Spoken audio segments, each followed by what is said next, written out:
Sometimes I look back at the photos from that time, the ones where my smile was still genuine before the earthquake hit, and I almost don't recognize the woman in them. I was Sarah, happily married to Mark, living in a quiet suburban home with two beautiful children. We had the white picket fence, the stable jobs, the Sunday dinners. We were, by all accounts, the perfect little unit. And for 10 years, I believed it. Every single day, I believed it. Mark was everything a woman could want. Strong, reliable, funny, and fiercely protective of our family. He was a software engineer, working long hours, which I always saw as a dedication to our future. "It's for us, Sarah," he would say, pulling me into a tired hug after a late night. "It's all for the kids' college fund." I didn't question it. Why would I? Trust was the invisible foundation of our perfect life. The first cracks appeared subtly, like hairline fractures you only notice in a certain light. Little things at first. His phone became an extension of his hand. He used to leave it lying on the counter, face up. Suddenly, it was always face down or tucked away in his pocket. If I asked to use it just to check the weather or call a repairman, there was a hesitation, a flicker of panic in his eyes that he quickly masked with a casual, "Just use yours, honey, mine's low on battery." But his battery was never low. I could see the charge indicator glowing blue. Then came the emotional distance. Our 10-year anniversary rolled around. I had planned a weekend getaway, a romantic reprise of our honeymoon. He canceled 3 days before we were supposed to leave, not because of a family emergency, but a critical project deadline.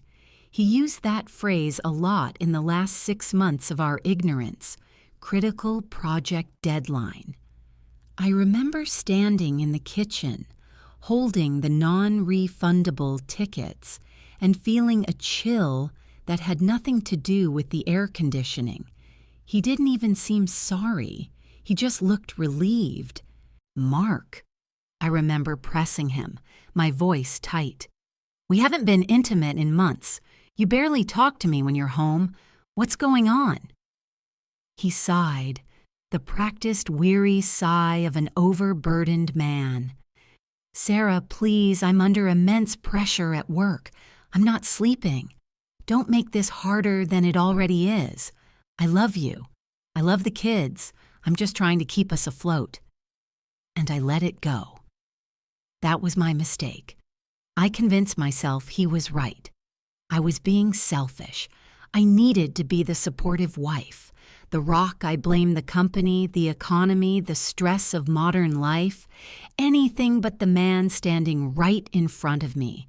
I became his helper, making him protein shakes, putting warm towels by the shower, trying to soothe the beast of his stress. But the truth, as it always does, forced its way into the daylight. It was a Tuesday afternoon. I was folding laundry, Mark's jeans draped over the ironing board. As I reached into the pocket, my hand brushed against something small, smooth and unfamiliar. It was a keychain, not one of ours. Ours were boring, functional. This one was a delicate silver initial L, adorned with a tiny iridescent pearl. It was beautiful, undeniably feminine, and utterly foreign to our life. My heart stopped. It didn't race. It just froze, a block of ice in my chest. I sat down hard on the laundry basket, the clean, warm scent of the clothes doing nothing to calm the sudden, nauseating cold. He had been away all weekend at another conference. I tried to rationalize it away. A client? A secret admirer at work? A gift for me that he hadn't yet given? The answers were pathetic.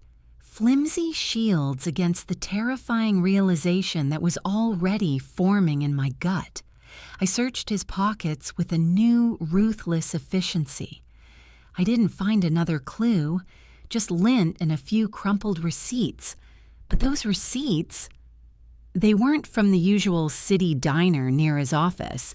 They were from a cafe downtown, a place I loved, a place he always said was too trendy for him. One receipt, dated Saturday afternoon, listed 2 glasses of Pinot Grigio and a shared slice of chocolate cake. 2 people. Saturday. When he was supposed to be in a closed-door seminar in a city 300 miles away, the ice in my chest fractured. The anger didn't come first. It was the absolute crushing humiliation.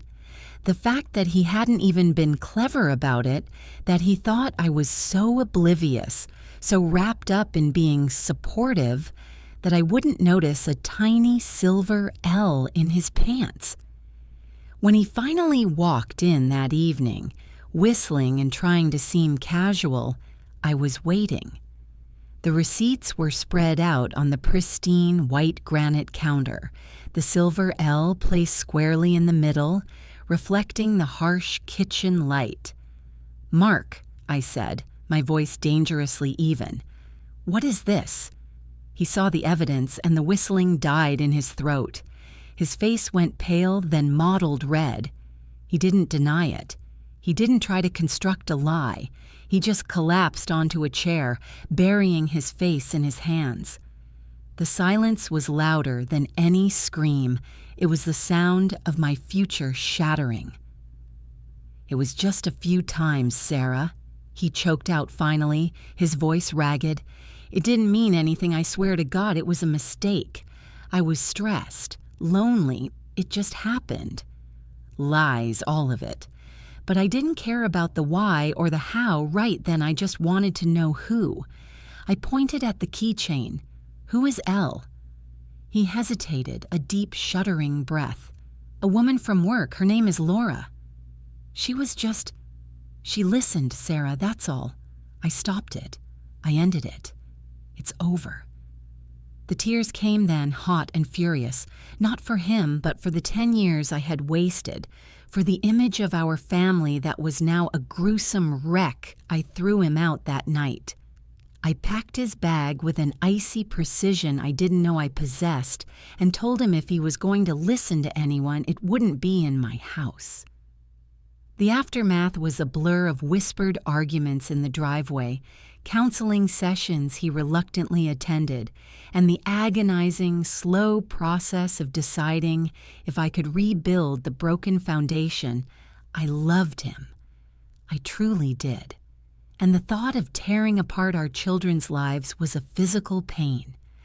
After 6 months of agonizing negotiation, tentative apologies, and solemn vows of never again, I made the choice that defined the next chapter of my life. I took him back. I forgave Mark's affair with Laura from his office. I thought the worst was over. I thought we had faced the fire and survived. I was wrong. The fire was just a spark compared to the explosion that was coming, because Laura wasn't just a random colleague, and Mark's confession was only half the story. The truth was about to walk back into my life, carrying a secret that made betrayal seem like a casual handshake, and that truth wore the face of my own flesh and blood. Taking Mark back was the hardest decision of my life, primarily because it meant swallowing the bitterness and attempting to trust a man who had ripped my faith into shreds. Forgiveness is not a single act. It's 1,000 small, painful choices you make every day. I chose him because of our history, because of our children, and because a small, desperate part of me still believed in the man I married, the man who was supposedly lost to stress and temptation. The agreement was simple. Total transparency. He quit the job where Laura worked, found a new position at a different firm, and gave me full access to his phone and email. For the first few months, I was vigilant, almost obsessive. I checked his location, scrutinized his texts, and watched his face when he answered the phone. He tolerated it with quiet patience, assuring me that he understood why I needed the reassurance. He was the picture of a repentant husband. We started dating again, going on small, awkward outings, trying to find the spark that the affair had extinguished. The tension in our home slowly began to dissipate. The air, which had been thick with unspoken anger, gradually thinned. We were healing, or so I thought. During this fragile period of rebuilding, my sister, Lisa, became my lifeline. Lisa and I were always close, but in that post-affair period, she was my anchor. She was 2 years younger than me, a stunningly beautiful woman with an easy laugh and a free spirit. She had moved to the city about a year before the affair was discovered, working as a freelance graphic designer. She was the one who listened without judgment, who brought over wine and junk food, and who stayed up late, holding my hand while I cried and processed the ugly details of Mark's betrayal. "He's a fool, Sarah," she'd say fiercely, "but he's your fool. If you can truly move past it, then you fight for your family. I'll support whatever you decide." She was invaluable. She spent countless weekends at our house, helping me reorganize, distracting the kids, and just being present. Mark seemed to appreciate her support too. They were always friendly, of course. Mark and Lisa had a comfortable, easygoing rapport. She'd tease him about his terrible dad jokes, and he'd playfully roll his eyes. They were brother and sister-in-law, united in the goal of helping me recover. I never once saw any hint of awkwardness or tension between them, which, in retrospect, was the most terrifying sign of all. The absence of guilt, the perfect cover. I remember one specific evening, about 8 months after Mark moved back in. Lisa was visiting, and we were all laughing around the dinner table Mark had cooked, a rare, successful attempt at lasagna, and the kids were happy. For the first time in what felt like forever, I truly relaxed. I caught Lisa's eye across the table. She gave me a warm, genuine smile, and in that moment, I felt a rush of love for her. She was my rock, my confidant, my sister. How lucky I was to have her. Then, the small, seemingly insignificant coincidences started piling up. They weren't concrete clues like the silver L, which, by the way, Mark insisted he had tossed immediately and claimed Laura had given it to him unsolicited, but subtle ripples in the calm water of our renewed marriage. Mark had bought me a beautiful new perfume for my birthday. It was a niche scent, something floral and spicy. When Lisa visited a few weeks later, she walked in and the exact same fragrance hit me. "Oh, I love that," I exclaimed. "Mark bought me a bottle for my birthday. Did you get the same one?" Lisa's smile faltered for the briefest fraction of a second, an almost imperceptible hesitation. "Oh, this," she said, quickly touching her neck. "No, this is a sample I picked up. The bottle must be really similar to yours." I let it go. It was plausible. Perfume counters hand out samples all the time. A few weeks after that, Mark bought a new coffee mug, a very specific mug, oversized matte black, with a slightly chipped rim that he insisted made the coffee taste better. A few days later, Lisa posted an Instagram story from her apartment. She was working at her design desk, and prominently displayed on the corner of the desk was a mug, the exact same mug, the same unusual matte finish, the same oversized shape, the same distinct tiny chip on the rim. It was the kind of unique, subtle detail that screamed identical. I stared at the photo, a cold knot tightening in my stomach. Coincidence, I told myself fiercely. It's a popular design. Mark must have told her where he bought his. But the rationalizations were losing their power. My internal radar, once violently triggered by the affair, was now humming again, quietly but persistently. The worst part was the voice of paranoia telling me that the person who knew Mark's habits, his taste, and the places he shopped, the person who would coincidentally share these small, intimate details with him, was standing right beside me. The final piece of this insidious puzzle came in the form of a forgotten login. We were looking for a movie on Mark's old laptop, the one he used before he changed jobs and got a new work-issued computer. I opened his browser, and there, still logged in, was his old work email account. I hadn't checked his email in months. I was too busy proving to myself that I trusted him, but that night, the paranoia won. I clicked on the Sent folder. There were hundreds of emails related to his old work projects. I scrolled quickly, ready to close it down and dismiss my unease as needless suspicion. Then I saw a thread labeled simply, "Dinner and Discussion." The first email was from Laura. The response, from Mark, was warm and intimate, discussing more than just work. I felt the familiar, scorching heat of betrayal rise up again. I scrolled down, my heart pounding a frantic rhythm against my ribs. I needed to see the initial emails, the early exchanges that led to the affair. I went back to the very beginning of the thread. The date was over 2 years ago, long before I found the L keychain. And then I read the signature line of the initial email, the one I had dismissed as just a name from the office. The signature read, Laura M., Graphic Design Consultant, and below that, Mobile 555-555-1234. My fingers trembled as I typed the number into my own phone. It wasn't a work number. It wasn't the number of a random colleague named Laura M. It was my sister's mobile number, Lisa's number. The blood drained from my face. Laura M. wasn't just an affair partner. Laura M. was a fake identity, a pseudonym, a consultant who specialized in graphic design. My sister, Lisa, was a freelance graphic designer, and the L on the keychain wasn't for Laura. It was for Lisa.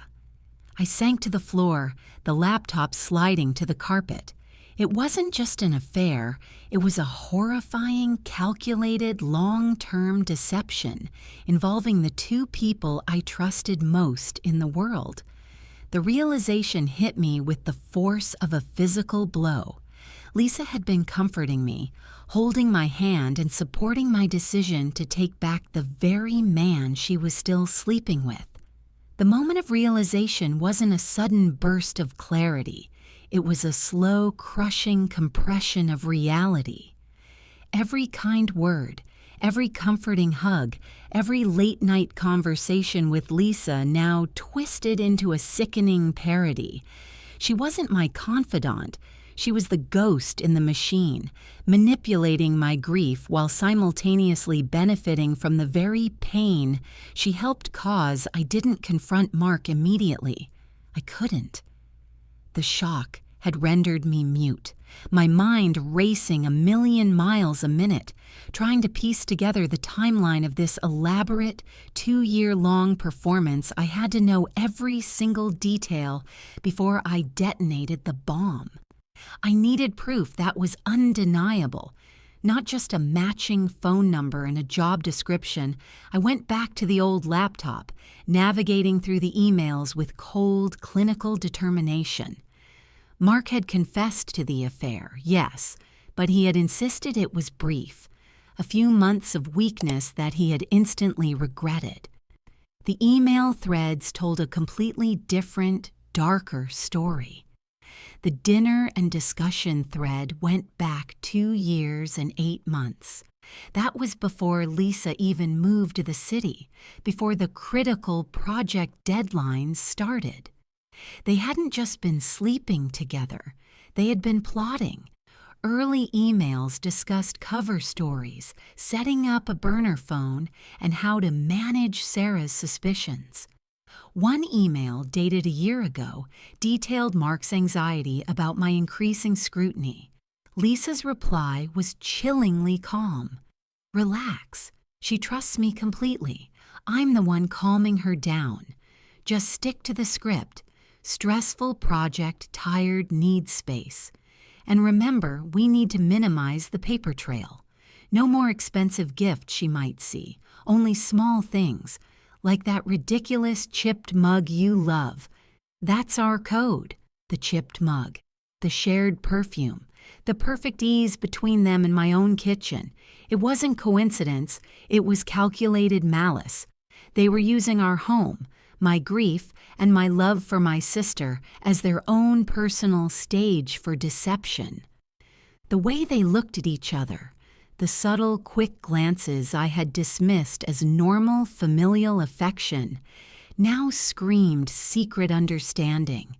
I spent the rest of the night devouring their correspondence. The affair hadn't been a brief mistake. It was a parallel life. They had entire weekends away disguised as work conferences for Mark and design workshops for Lisa. They even had nicknames for each other in the emails. Not romantic, but almost administrative, like co-conspirators in a heist. Mark was the architect, and Lisa was the stylist. They were building a future, and I was the obstacle they were carefully designing around. But the most gut-wrenching realization came from a thread buried deep in the archive, marked simply, "The future." It wasn't about running away together.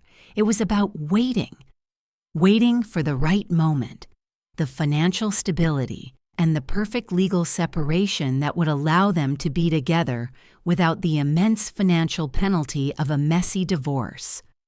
They were playing the long game.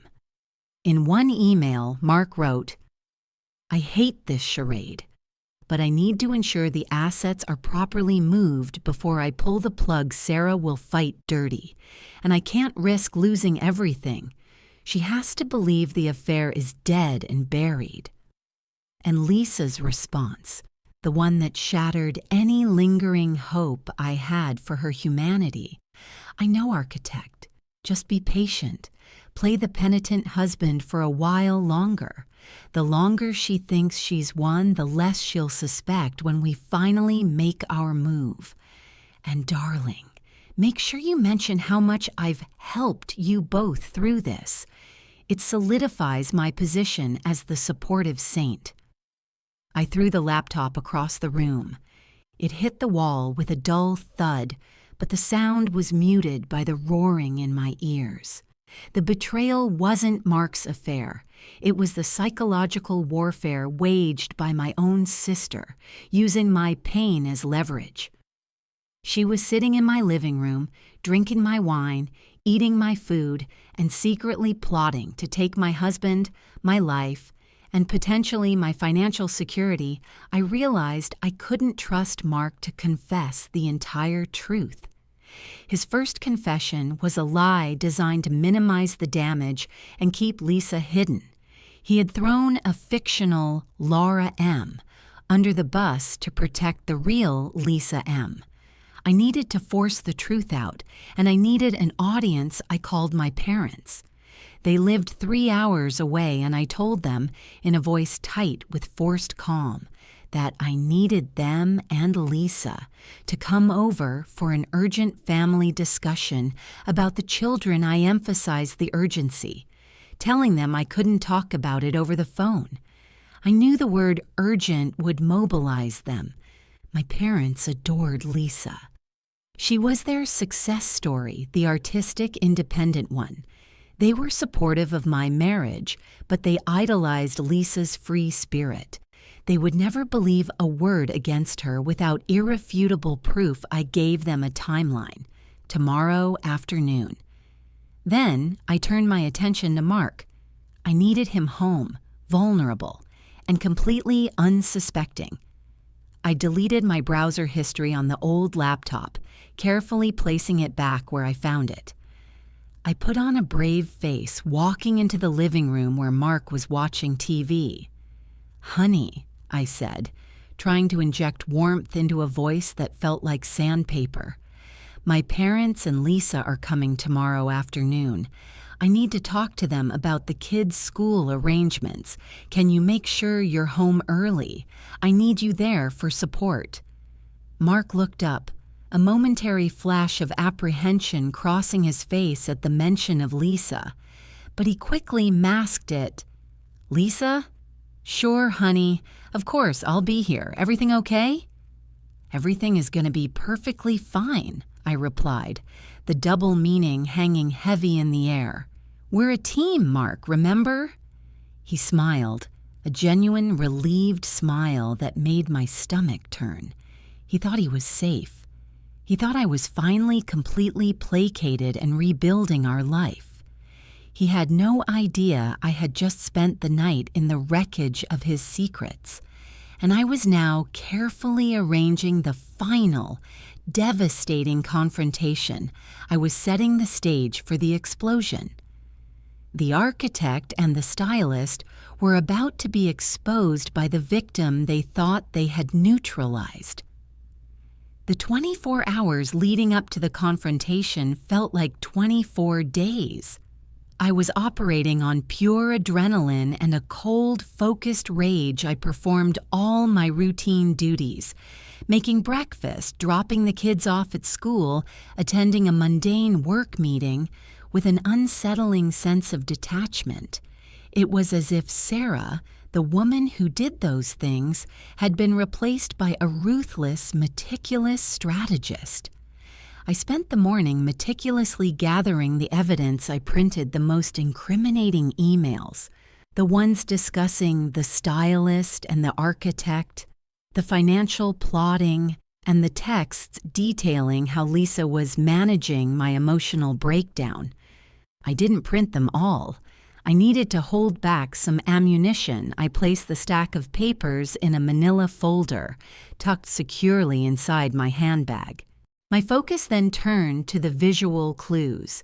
I went into our master bathroom and searched the vanity. Lisa had a habit of leaving her items when she stayed over, a seemingly innocuous detail that now felt like a territorial marker. Sure enough, tucked behind a box of cotton swabs, was a small, nearly empty travel-sized bottle of that specific expensive perfume.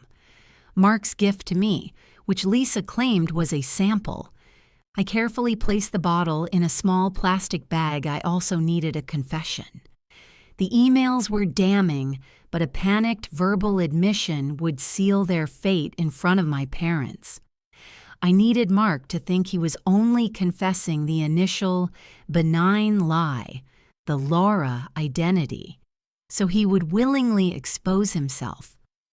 When Mark got home from work that evening, he was tired but jovial. "Long day, honey. I'm glad your parents and Lisa are coming tomorrow. We could use a normal family dinner." "Yes," I said softly, running my hand lightly over his arm, a gesture that took every ounce of my self-control. "But Mark, can we talk before they get here?" We sat down in the living room. I made sure to sit directly opposite him so I could watch every nuance of his face. "What is it, Sarah?"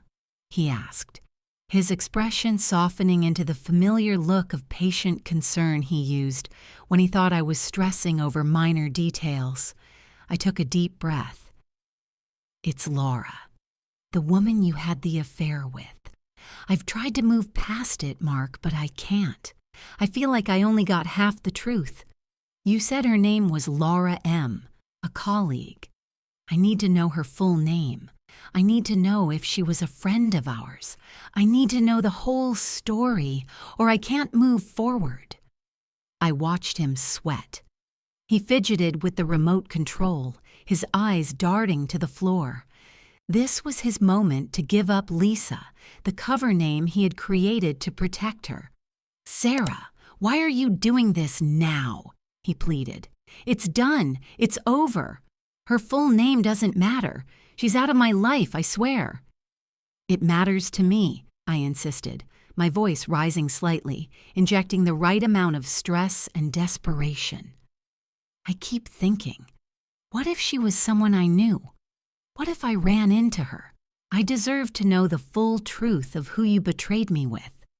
He looked utterly defeated, exactly as I needed him to be. He calculated the risk. Giving up the fictional Laura M. Orr was a small concession to keep the real secret safe. "Fine, Sarah." Her name was Laura Matthews, he whispered, burying his head in his hands. "She was a contractor who worked on my floor. I should have told you before, but I was scared you'd confront her. Please, that's it. That's the whole truth." He sighed, relieved. He thought he had survived the interrogation. He had just handed me the final necessary lie. The next day, my parents and Lisa arrived precisely at 3 p.m. Lisa walked in with a beaming smile, giving me a hug that felt like a viper coiling around my neck. "Hey, you sound so worried on the phone. What's going on with the kids?" she asked, already settling comfortably into the armchair, the position she usually took when playing the role of the supportive sister. Mark walked in from the garage, saw the assembly, and looked nervous, but he kept his composure, giving my mother a kiss and a quick, tense hug to Lisa. "Mom, Dad, Lisa," I began, my voice clear and steady as I stood opposite the three of them and Mark. "Thank you for coming." The urgent family discussion isn't about the kids' school. It's about Mark's affair. And it's about a deep, long-standing betrayal within this family. My parents exchanged worried glances. Lisa's smile didn't drop, but her eyes narrowed just a fraction. Mark looked at me, confusion quickly morphing into rising panic. "Sarah, what are you doing?" Mark hissed under his breath. "I'm getting the truth, Mark," I replied, turning my full attention back to the room. Mark had an affair that nearly destroyed our marriage. He confessed, and I forgave him, under the pretense that I knew the identity of the other woman, a colleague named Laura M. I paused, letting the statement sink in. My mother looked at Mark with open disgust. "But I now know that Mark lied," I continued, holding their gaze. "He didn't tell me the full story. He created a fake identity to protect the real woman. Mark, tell them the woman you were sleeping with, the woman whose name you were so desperate to hide, was not a colleague named Laura Matthews."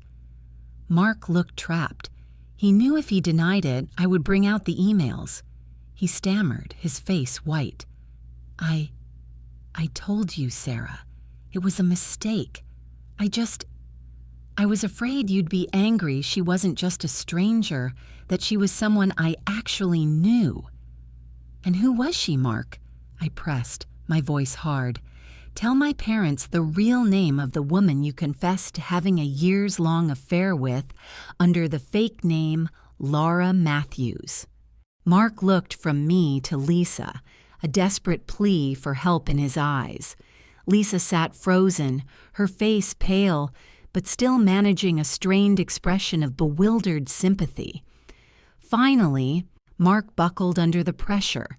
The need to protect Lisa in front of our parents trumped his ability to lie further. He whispered the fabricated truth he had rehearsed for me the day before. "She was Laura Matthews, Sarah. I lied about her being a colleague. She was a client, a graphic designer I worked with closely. I lied because she was my client, and I didn't want the legal implications. That's the only lie, I swear." My father sighed, visibly relieved that the woman wasn't a family friend or a relative. Lisa gave me a pitying look, silently communicating. "He's trying to protect himself, but he's telling the truth." This was the moment. The trap was sprung. They had both maintained the fictional Laura Matthews identity, and now I had Mark's admission of his second lie, which still obscured the actual terrifying truth. "Thank you, Mark," I said, my voice dangerously soft. I reached into my bag and pulled out the small plastic bag containing the bottle of perfume. "Tell me, Mom, Dad, Lisa, does anyone in this room recognize this expensive niche perfume? It's the same scent Mark bought me for my birthday. Only Mark insisted he didn't know anyone else who wore it." I then pulled out the manila folder. I didn't open it. I simply held it up and looked directly at Lisa, who finally broke eye contact. The real woman, the one who wasn't Laura M.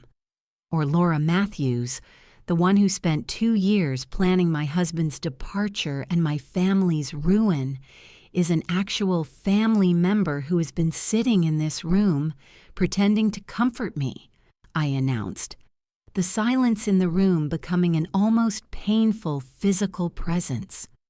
"And Mark," I added, turning to him, "I suggest you look up the mobile number of Laura M. and tell my parents whose number it is." Mark's eyes widened in horror.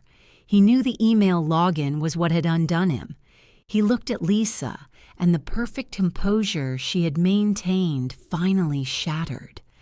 The silence in the room was not the calm before a storm. It was the deafening vacuum at the heart of the explosion.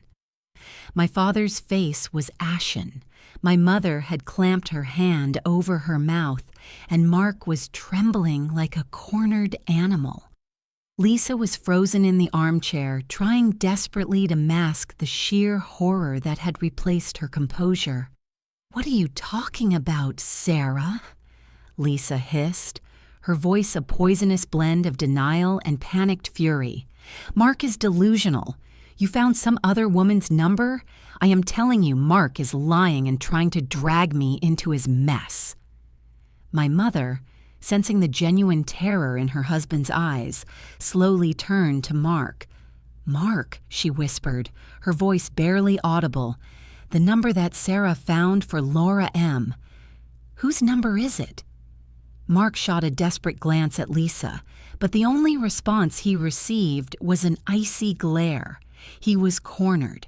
He knew that if he continued the lie, I would open the folder and expose everything. "That number?"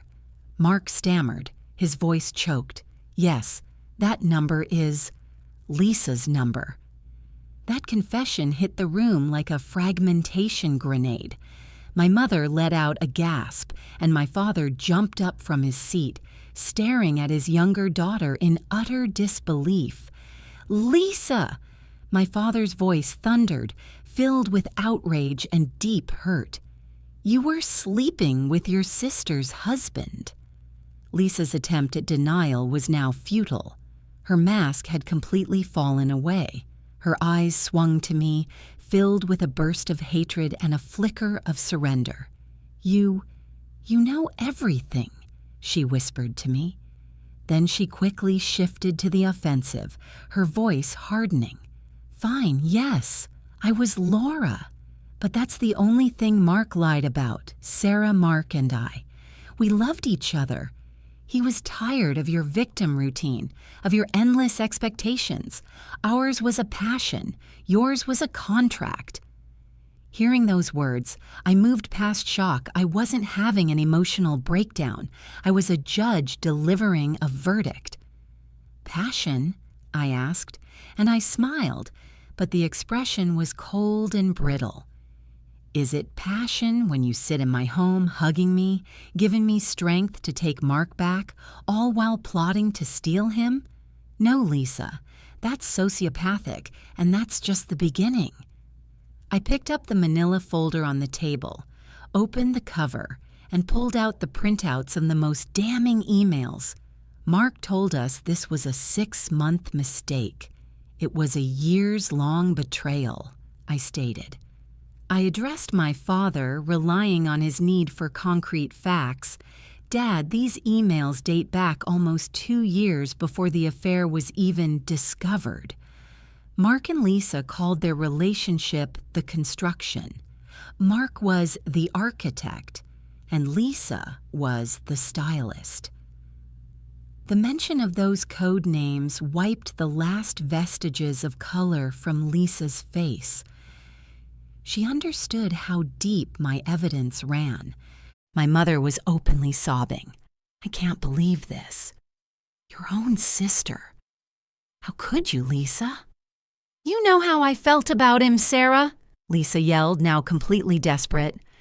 "I gave him everything you wouldn't. You smothered him. He came to me." Mark tried to interject defensively. "That's true, Sarah. Our relationship was weak. Lisa just offered an escape." Their attempts to justify their actions made my stomach churn. If it had been purely emotional betrayal, perhaps I could have granted them a moment of weakness, but this was a much darker scheme. "No, Mark, our relationship wasn't weak. You and Lisa were planning to weaken my assets," I stated. I placed the printouts of the future thread in front of my father. "This is not a story of passion, Dad. This is a story of financial planning," I continued, every syllable in my voice a hammer blow. "Do you know why Mark was so quick to change jobs when I took him back? Because he and Lisa were planning the termination of our prenuptial agreement and plotting ways to transfer our joint stock holdings into his separate accounts." In this email, Lisa tells Mark exactly how to play the penitent husband role so that I would be less suspicious during a legal separation. They plan to completely financially devastate me, minimizing the cost of divorce while funneling all of our marital assets into their new life together. As the reading continued, the anger on my father's face morphed into profound disappointment. "Lisa, you were using his access to bank accounts and stock information." Lisa sprang to her feet, her eyes wild. "No, they're lying. These are Mark's work contacts. I was just a consultant. I loved him. There's nothing else." "Is that so?" I countered, the cold taste of victory on my tongue. The time for holding back was over. I played my final card. "Then tell me the significance of this bracelet, stylist." I pulled out the silver pearl-adorned L keychain I had found in Mark's pocket. I tossed it toward Lisa. The glistening L landed softly in her lap. "Mark told me this was for Laura, but it's for Lisa." This exact bracelet was in a photo Lisa posted from Miami a year ago, on the day Mark told me he was stuck at a critical project conference. Not only is it the letter L, but it has the exact same pearl detailing and thin chain. This bracelet was a success prize you gave him.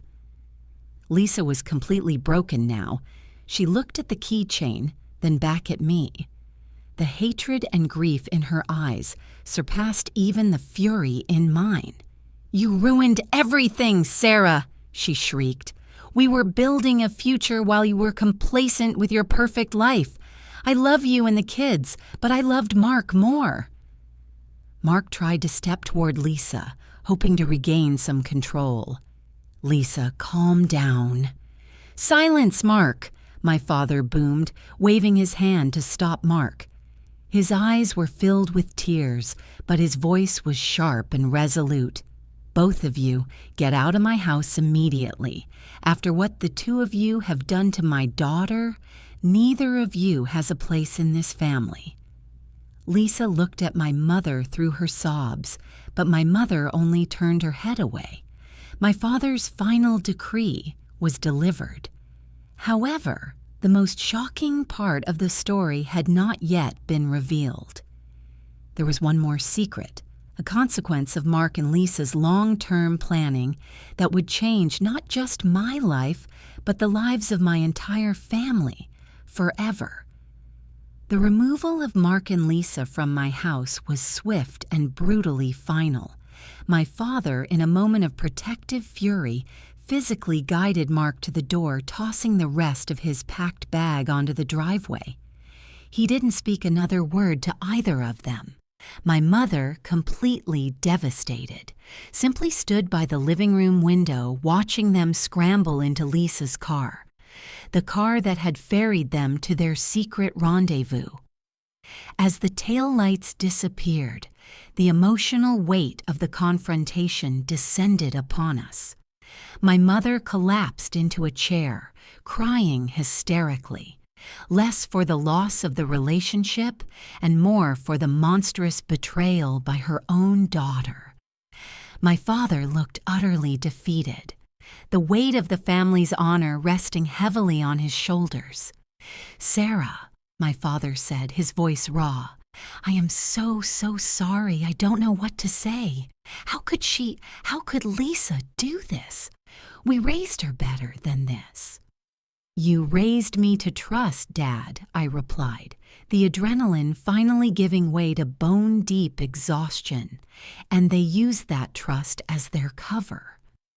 My parents spent the next hour reading the emails, their reactions swinging violently between disbelief and cold fury. They saw the extent of the financial planning, the calculation, and the malicious intent behind Lisa's support. "They were going to leave you penniless," my mother whispered, trembling as she read the section where Mark and Lisa discussed the perfect legal moment to strike. "They won't," I assured her. "I have the proof. I will use those emails to ensure Mark's financial betrayal is penalized to the fullest extent." But amidst the horror of the financial and emotional conspiracy, there was still one thread of the truth that I hadn't revealed, a truth I only stumbled upon in the deepest, darkest corners of Mark's email archive, a secret that involved more than just me, Mark, and Lisa. It involved my children. I hesitated, struggling with how to drop another bomb into the already catastrophic wreckage of my family. "Dad, Mom," I said, drawing their attention, "there's one more thing, and you need to be sitting down for this." My parents exchanged fearful looks. My father, the pragmatic engineer, took a shaky breath. "What is it, Sarah? What could possibly be worse than the financial fraud and the affair with your sister?" I picked up the last piece of paper from the manila folder. It was a single archived email from a medical clinic, dated 6 months prior. It was not sent to Mark. It was sent by Mark, a forwarded message from a thread with Lisa, to a lawyer discussing pre-divorce planning. The body of the email was brief, but the attachment was terrifying. "Do you remember 6 months ago, Mark suddenly insisted on taking the kids for a weekend trip to a science museum a few hours away?" My mother nodded slowly. "Yes, he said it was important for their education." "He didn't take them to a science museum," I stated, my voice breaking slightly. "He took them to a specialized DNA testing center." I handed my father the printout. The attached document was a heavily redacted paternity test result. The names were obscured, but the key information was glaringly clear. Fatherhood excluded. Mark didn't trust that our 2 children were actually his, I explained, trying to keep my voice steady, though I could feel the tears stinging my eyes. He was so certain that I must have been the one cheating, that he secretly tested our kids to use the results against me in the divorce. My father scanned the document quickly, his eyebrows furrowing deeper and deeper until he reached the damning conclusion. He looked up, confused. "But Sarah," he said, holding the paper, "the test results state that Mark is the father of our son, Ethan, but for our daughter, Chloe, it says fatherhood excluded. What are you talking about?" I waited for the full realization to hit him. Mark had tested both children. He was the father of our son. but the results confirmed he was not the father of our 7-year-old daughter, Chloe. The moment my father understood the implications, his hand holding the paper began to shake violently. But if Mark isn't Chloe's father, then who is? This was the final, devastating, and most complex layer of the conspiracy. It tied everything back together: the secret life, the shame, and the long-term plan Lisa and Mark had constructed. The DNA test results were dated 6 months ago, I confirmed. Mark received the results, and he immediately shared them with Lisa in an encrypted chat. I found the chat transcripts tucked away in his hidden files. He wasn't upset that Chloe wasn't his. He was relieved. I took a shaky breath. Mark's first affair wasn't with a colleague named Laura M. Mark's first affair was with another woman years ago before we were even married, and that woman gave birth to Chloe. Mark hid this secret from me for 10 years. When he took the DNA test, he fully expected to confirm his suspicions that he had been cheated on, so he could use it as leverage to seize custody and assets. "But if Chloe isn't his," my mother whispered, utterly lost, "then who is the woman who gave birth to Chloe?" I looked at my parents. Tears finally streaming down my face, I had to deliver the single, most shocking truth of all. The secret Mark and Lisa had desperately worked to keep buried. The one that made their current affair seem almost secondary. "Mom, Dad," I said, wiping my eyes with the back of my hand. The reason Mark was relieved that Chloe was not his daughter, and the reason Lisa became obsessed with him and with destroying my life, is because of the secret they had been keeping since the day Mark married me. Chloe's biological father is Mark's older brother, David. Mark married me knowing Chloe was his brother's daughter. And the reason Mark and Lisa were so comfortable conspiring together, the reason they shared every secret, the reason Lisa was so determined to take him, is because she knew Mark was carrying the shame and guilt of his brother's child. Lisa was the one who was sleeping with David, and she knew that one day she could use that shame to break Mark away from me and bring him back into the fold of their toxic, twisted family dynamic. The room spun. My parents stared at me, then at the printout, then at the empty door. The betrayal was no longer just an affair. It was an inter-family, generational web of lies that had centered on me and my daughter for 10 years. The name David. It hung in the air, heavy and suffocating. David was Mark's older brother, a man who lived across the country, a phantom figure only mentioned during Christmas cards or fleeting family updates. The revelation that Chloe was his daughter and that Mark had married me, knowing this secret, was the ultimate act of deception, transcending mere marital betrayal. It was a calculated life fraud. My parents were stunned into silence, processing the magnitude of this new, terrifying layer. My mother looked at the printout, the redacted DNA test results, and then at me, her eyes filled with a mixture of pity and outrage. "He married you, knowing," my father finally whispered, shaking his head slowly. "He allowed you to raise his brother's child as his own, all while carrying this secret and his brother's shame? Why, Sarah? Why would David give up his own child?" "He didn't give up Chloe, Dad. David was tragically killed in a car accident 3 months before Mark and I met," I explained, the words feeling mechanical as I recounted the details I'd pieced together from the archived chat logs. Mark and David were estranged due to a vicious rivalry. But when David died, Mark found out 2 things: that David had been having a secret, brief affair, and that the woman was pregnant with his child, David's last wish, detailed in a confusing letter, was for his child to be raised in the family, away from the mother who was apparently unreliable. Mark saw an opportunity, I continued. He found the mother, a woman named Clara, and he essentially paid her off. He convinced her to put the baby up for adoption, but then he decided to adopt the baby himself by marrying me.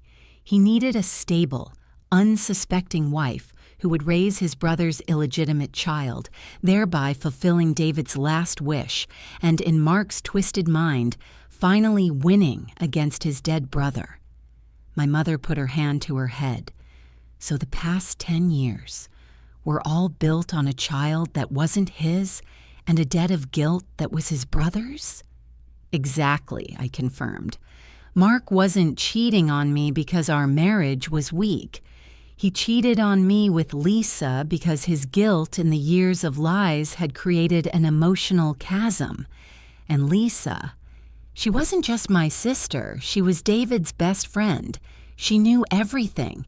She knew the original mother, she knew about the payoff, and she knew the true paternity of Chloe. The pieces clicked into a horrific puzzle. Lisa's support wasn't about me. It was about Mark. She saw Mark's infidelity as his breaking point, his chance to finally shed the life he built on a lie. She stepped in to rescue him, to bring him out of my life and back into the dark fold of their complicated family. Her obsession wasn't simply with my husband, it was with preserving the tangled web of secrets she shared with the two brothers. So Mark takes the DNA test, expecting to find that I cheated, I summarized. Instead, he confirms Chloe isn't his, which relieves him of the fatherly responsibility he never truly wanted and gives him the leverage to escape the marriage with financial gain, while Lisa, the stylist, helps him craft the story. My father stood up, walking to the window. This is a criminal conspiracy, Sarah. Not just a divorce, they planned to commit financial fraud and used a child's paternity as a weapon. I nodded.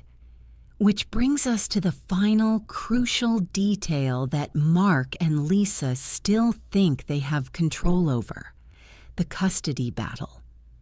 I explained to them the content of the latest email exchange between Mark and his lawyer, which I had discovered just hours before. Mark's lawyer advised him that even though the DNA test proves he is not Chloe's biological father, he is still the presumptive father under the law because he voluntarily accepted her into his life and home for 10 years. However, the lawyer also suggested a loophole. If Mark could prove I was aware of Chloe's true paternity and willingly engaged in the deception for financial gain, he could potentially argue for full custody of our biological son, Ethan, while abandoning all financial responsibility for Chloe. My mother gasped. They want to split the children? Take Ethan and leave Chloe with you, with no financial support? Yes, I confirmed, my jaw tight.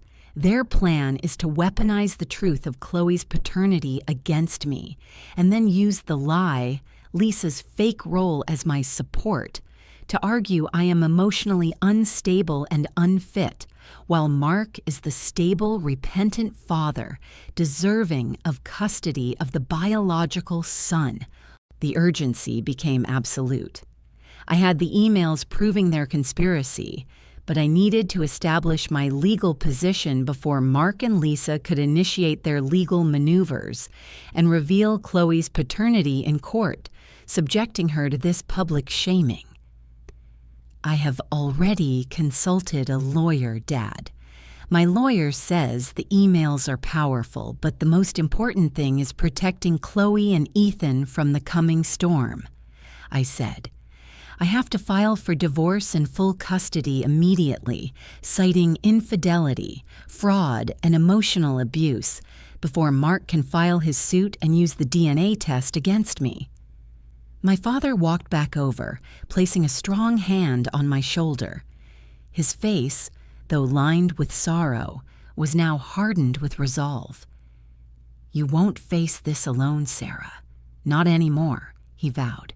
"We will hire the best legal team, and we will use these emails to expose the architect and the stylist for the criminals they are. They used our family. We will ensure they lose everything they plotted to gain." As the evening wore on, we began to formulate the plan, securing the house, changing the locks, and preparing the legal documents.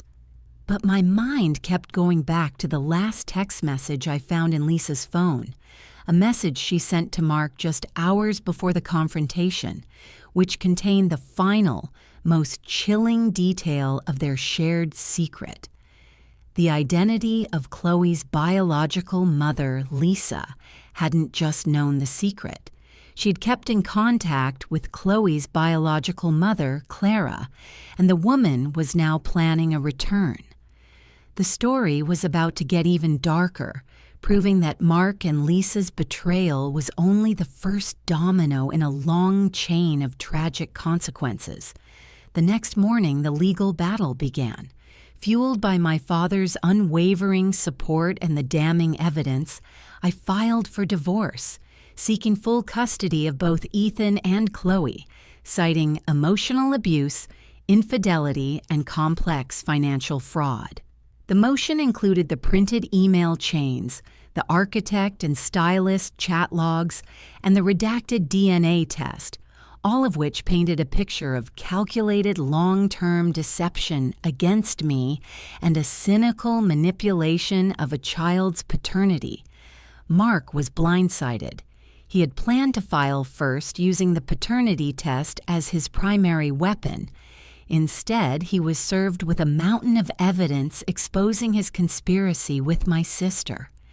His attempt to play the penitent husband had been shattered, replaced by the role of a desperate, cornered fraudster.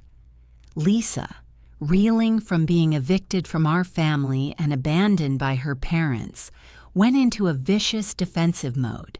She immediately attempted to discredit the emails, claiming they were fabricated and that I was having a psychotic break due to the initial, admitted affair. This tactic failed spectacularly when my lawyer presented the unique circumstantial evidence: the matching chipped coffee mug, the identical niche perfume bottle found in her possession, and the exact phone number matching the Laura M. alias. The case instantly became a legal nightmare for Mark and Lisa. The judge saw the conspiracy not just as a cheating case, but as a deliberate attempt to seize marital assets through psychological and financial manipulation. Mark's defense was reduced to trying to minimize his role and throwing Lisa under the bus, something he had resisted doing for 2 years. Lisa, in turn, lashed out, confirming the depth of the betrayal by providing details about Mark's own moral failings, essentially destroying any chance they had of salvaging their relationship or a credible defense. The custody hearing, however, introduced the final cruel twist that Lisa had hinted at. 1 week after the filing, Mark's lawyer, realizing their fraud defense was collapsing, played their only remaining card, Chloe's paternity. They formally introduced the full, unredacted DNA test results in court, proving Mark was not Chloe's biological father. They then argued that, as the non-biological father, Mark had no legal obligation, and that I, having lied about the child's paternity, was unfit for sole custody of Ethan. This forced me to reveal the tragic truth of David's parentage and the complicated story of David's ex-girlfriend, Clara. I detailed how Mark orchestrated the adoption to fulfill a twisted sense of family duty. It was then that Mark and Lisa introduced their final surprise. Clara's return Lisa, in her last desperate act of revenge and control, had contacted Clara, Chloe's biological mother, who Mark had paid to disappear 10 years ago. Lisa, using the proof of Chloe's paternity and promising a way to reclaim her daughter, convinced Clara to file a third-party claim for custody. The court was now faced with an unprecedented situation: a divorce case between an estranged wife and a fraudster husband, complicated by the unexpected claim of the biological mother, Clara, for a child raised for 10 years under a veil of secrecy. Clara appeared in court, a pale, nervous woman, clearly manipulated but now determined to take back the daughter she had been paid to give up Mark, and Lisa watched from the gallery, hoping this external chaos would be the final blow that would force me to settle for less, or even lose Chloe. But I was ready. My lawyer presented the final piece of evidence from Lisa's old phone, the recent texts between Lisa and Clara. These weren't conversations about loving reunion, they were explicit discussions about financial motivation. Lisa promised Clara a portion of the settlement money Mark expected to gain in exchange for creating maximum legal turmoil and embarrassing me into submission. The text also clearly showed Lisa manipulating Clara into believing I was an abusive stepmother, a claim that was completely baseless. The judge, having seen the overwhelming pattern of fraud, manipulation, and weaponization of a child's life, issued a stinging rebuke.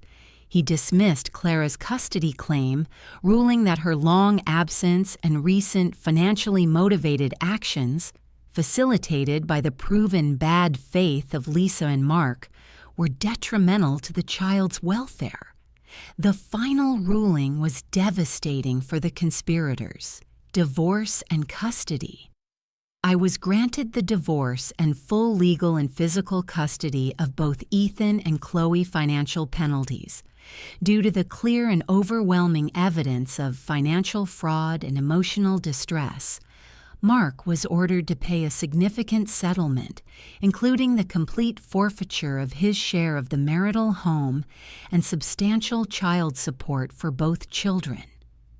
The judge ruled that Mark, having acted as Chloe's father for 10 years, was legally bound by the concept of paternity by estoppel, and could not simply abandon his financial responsibilities to her restraining orders. Restraining orders were issued against both Mark and Lisa, limiting their contact with me and the children. Mark and Lisa left the courthouse completely defeated.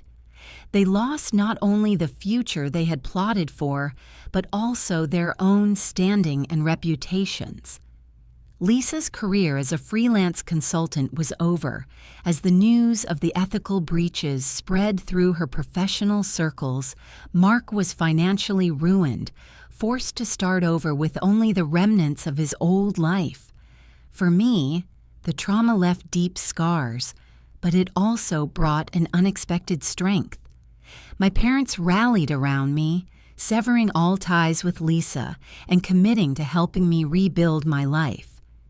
The biggest challenge remained: telling Chloe the truth.